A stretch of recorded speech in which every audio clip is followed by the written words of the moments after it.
পিছত পুনৰ স্বাগতম জনাইছো NB নিউজৰ mega singing reality show' Assam কণ্ঠ সুৰেৰে জিনিম পৃথিৱী আমি। আৰু প্ৰিয় দৰ্শক, আমাৰ এইবাৰৰ প্ৰতিযোগী হৈছে প্ৰতীক্ষা গগৈ। প্ৰতীক্ষা, কি কম,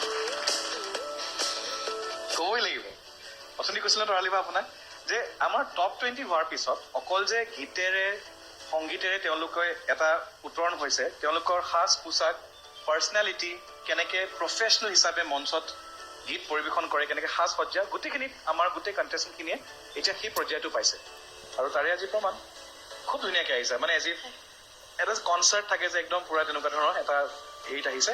গতিকে বেছি নুসুধোৱে কি গাবা কি নাগাবা, it's a surprise. Give your best.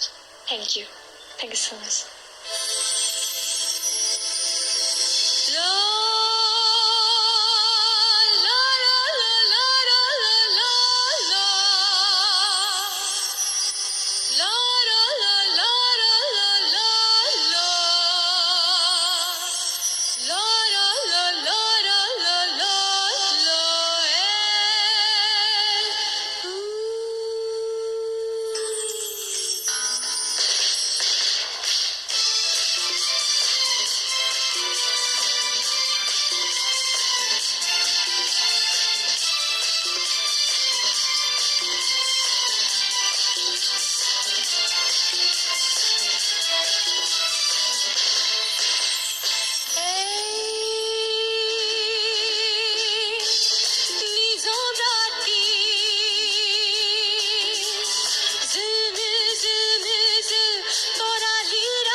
আবেগৰ সাতন জানো কি ভুল হৈ যায়, লাগে মোৰ কিহৰত আবেগৰ সাতন জানো কি ভুল হৈ যায়।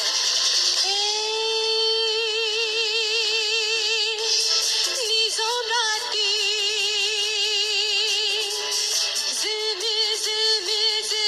তৰালি ৰাতি মোৰ মন চঞ্চল নিচেই মদিৰাত মই বিবল উঠল